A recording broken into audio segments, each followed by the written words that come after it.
What's up everyone, it's Kenji here, and in this video I want to break down a day in the life of a Goldman Sachs intern. So just to give some context, I previously worked at Goldman Sachs in their investment banking division in New York City, so that's what the day in the life is going to be about. As for the internship itself, it was about 10 weeks long, and I've also made some videos on my Goldman Sachs resume as well as some cover letter tips. If you want to take a look at those, I'll leave them up here. Now, before we get into a day in the life, I do want to mention that at Goldman Sachs, within their investment banking division, there's actually a split between advisory and financing. So in advisory, these are things like M&A, activism defense, restructuring, whilst what's called financing has to do with structured finance, leverage finance, equity offerings, other things like that. So basically, financing is more tied to the financial markets, meaning that they do have to come a bit earlier and finish maybe a bit earlier than those in advisory. As for the work hours, they're actually fairly similar between the two, about 16-hour days more or less for junior people. But that said, if I had to pick one, probably advisory works a slight bit more, right? Alright, so let's get into the day in the life. On average, I'd say it was around 15 to 16 hours that I worked every day. That said, because I was on the financing side, I did come in slightly earlier at around 7:15, 7:30, all the way to around 11:30. I'd obviously take a couple breaks here and there to grab coffee or have lunch or dinner if I wasn't too busy, say. Alright, so let's get into the details of what actually happens during a 16-hour day. So I typically would aim to get up around 6:30, and by 7:15 I did aim to be at the office. I only had a short commute because I was living in a student dorm, so that was fairly convenient, and I'll try to grab a snack along the way. Then at 7:15 to around 8:30, this was time for me to catch up on my emails and then start to do some research, as I had a presentation every morning at 8:30, which we actually alternated between interns, and it was essentially a market update, right? So it was basically in front of the whole team, and we had to debrief them on a couple of things that had happened the night prior or what to expect during the day. So it would take me about an hour to actually find the relevant news, and typically I would do it on Bloomberg. If you haven't heard, it's called the Bloomberg Terminal, and that's basically the financial news platform that everyone uses. It's really pricey. It does cost around $24,000 a year. It's a subscription-based model, but basically they have all of the necessary financial information there, and if they're willing to pay that much, then it's obviously very valuable. And there I would look at things like how the interest rates have moved, because that's going to affect the different types of things like equities, bonds, derivatives, not just in the US, but also in other markets where we might be working.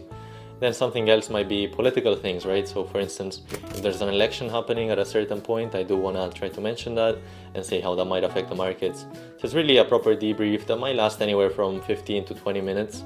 And it's essentially from 8:30 to 8:45, and there's a Q&A after it. So between 8:45 and 9, I would try to grab a coffee and basically just get myself ready for the day. So between 9 and 11, I would usually be at my desk and actually get started with the work that I might have. And just to give you a bit of background, basically within the investment banking division, there's different hierarchies. Obviously, the summer analyst is at the very bottom, me in this case. Then after that, you get the analyst. Then you get what's called an associate, then a vice president, and lastly, a managing director. And then there's partners and others, but that usually we didn't really see them. So MD was usually the highest person that we saw. As you can imagine, there's a lot less MDs than there are analysts, right? That makes sense. So basically, most of the interactions I had were with analysts and associates. So for instance, I would have a PowerPoint ready for the analyst, and he would give me a couple corrections, which I would then take on during that time and try to make the changes. And they might be things like, hey, instead of putting a pie chart here, let's try a column chart, because that's probably going to be a better representation of the data. Or hey, make sure you check this number again, it doesn't quite look right to me. And other things like that, mainly kind of combining Excel and PowerPoint. And let's say that on a good day, I'll just be able to actually do the work, but sometimes, because basically everyone on top of me is my boss, if you're a summer analyst, there's all sorts of things that come up, and people might ask for some urgent help last minute before their meeting at 12 or something. And so it's not always that smooth, say. And between 11 and 12, I'd usually get on some internal calls with some of the senior bankers, where basically they'd be talking about what's called a live deal, so a deal that's ongoing at the moment, where they might be getting some help from the research team and kind of seeing the economic forecast and what that's looking like, or talking with people from other offices, right? Like say the San Francisco office, to see if they have any previous work with this client and how they can pass that on to us and it can be of help to us. So it's really kind of communicating and seeing what's up. But on the whole, as for what the intern does, the intern doesn't really do anything. You just listen, you don't necessarily participate. At most, maybe the analyst calls me up and says, hey, check the share price of this, and tell them or something like that, but it's really minimal participation. What you're actually expected to do as an intern is just to take notes. So you just take notes of the meeting, and ideally you want to have them ready that when the meeting's over, you send them up as, say, some kind of a debrief for the meeting. So once the meeting's over between 12 and 1, here's basically where I'm supposed to summarize the email and send it out, so that maybe takes me half an hour to do. And then usually after a meeting, they might say, all right, let's meet again at this time, or let's try to get in touch with this other department. So basically I'd be in charge of that, more of like admin stuff, if you will. And then if I have some spare time, I'll obviously be working on some of my other projects, right? So between 1 and 1:30, I just put lunch for now. To be honest, that varies a lot. Lunchtime varies a lot depending on your workload, whether you have meetings and other things like that. At my worst, sometimes I couldn't really eat, so I would eat around 3 or 4. But usually I would try to get some food in between 1 and 1:30. And I'll just go down to the cafeteria they had, which was a couple floors down, and just get food to go. So I'd actually just eat it in front of my desk. I know it sounds a bit depressing, but that's pretty much what everyone did, at least everyone at my level. So I thought it was just a normal thing to do. So as you can see, there's no fancy champagne parties or anything like that, no Wolf of Wall Street kind of stuff, or maybe I just wasn't invited, but who knows. So between 1:30 and 3:30 is when I actually get the edits done. So suppose the analyst previously told me to change that slide to something a bit different, maybe change those graphs and double check the numbers. So that's what I would do, and basically this time I would pass it on to the analyst would say it's okay, then it would go up the ladder to the associate, maybe the associate has some comments, maybe he says it's okay or she, and then move it up even higher to the VP and see what they have to say. If it's all good, that's that, but usually there's some comments, so it falls back down to me, and I have to make some other minor changes before I can send it back up. So there's a lot of going back and forth between the different people in the hierarchy. And between 3:30 and 4:30 there might be a client meeting, and this is fairly ordinary, as in it happens maybe they have a call every 2 weeks or something like that. And usually on Goldman's side it would be the associate, the analyst, and myself, and we'd be talking to the client, seeing how it's going, how the proposal's coming along, and other things like that. So really just kind of a checkup in a way. And as for what I was doing there, well, you guessed it, I was just taking notes, debriefing, and maybe looking up a number if it's really necessary, but it wasn't usually the case. So just as the meeting ended, I would typically have a 15-minute coffee chat set up. So basically my boss at Goldman told me that I had to have coffee with everyone in my team, so that obviously took a while. So every day I would ideally try to have coffee with someone just to get to know them and essentially build a bit of a culture and just get to know everyone in the team.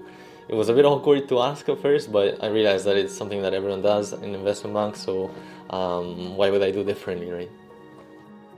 So between 4:30 and 7:30, typically the big meetings were done for the day. So basically I could focus on some of the things that did require a bit more, say, thinking. So for instance, it would be things like creating an Excel model template, or for instance, updating a model. Say the previous month they did market research and they needed it updated for this month to send to a client. So I would do that. Other things like that did actually require a bit of thinking, and they did use a bit of my background in finance and accounting, right? And then towards 7 p.m. you start to get your hopes up. You feel like you're doing well with your project and you might be able to leave the office around 10. That usually wasn't the case though. So between 7:30 and 8 I would typically have dinner. The cafeteria would actually be closed for dinner, so I actually had to go to the shopping mall right in front, and that's usually where I would grab some food in the food court. And I'll bring it back to the office, eat it in front of my desk again. But this time around the markets are already closed, and some of the more senior people, like say the managing directors, are usually gone, so it's a bit more of a relaxed environment to eat, and you can actually chat with your colleagues, say. Just after dinner, between say 8 and 11:30, that's when you're finishing up all your tasks that have actually been postponed throughout the day because people had asked you for favors, say. So that might be things like actually replying to the emails, updating the PowerPoint or the Excel model, other things like that. And that's also typically when an analyst, who's really the analyst and the associates, are mainly the people that are left after say 10 p.m. They're the ones that might ask you for a favor. They just say, hey, are you busy by the way? And well, you have to be polite, you're the intern, so you just say, yeah, what's up? And they would usually just give you some more work.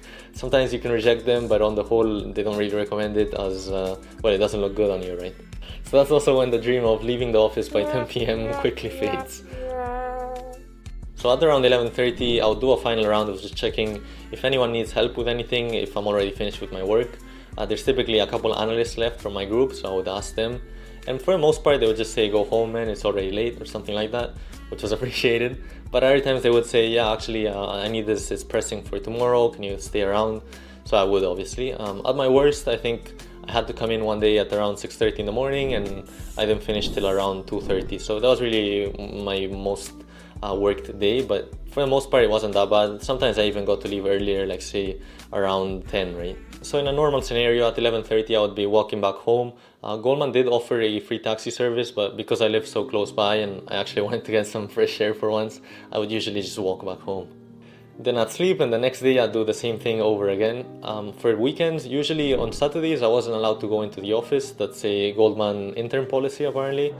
And then for Sundays I would usually be back at the office, usually doing anything from 6 hours to 14 hours, something along those lines. So that's a day in the life as an intern in New York City.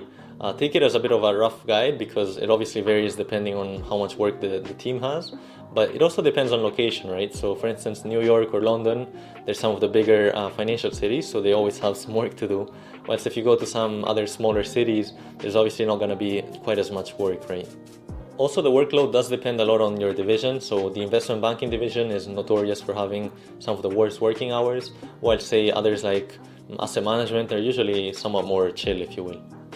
So yeah, that's the end of the video. I hope you found it useful. If you did, feel free to like and subscribe, and I'll hopefully catch you in the next one.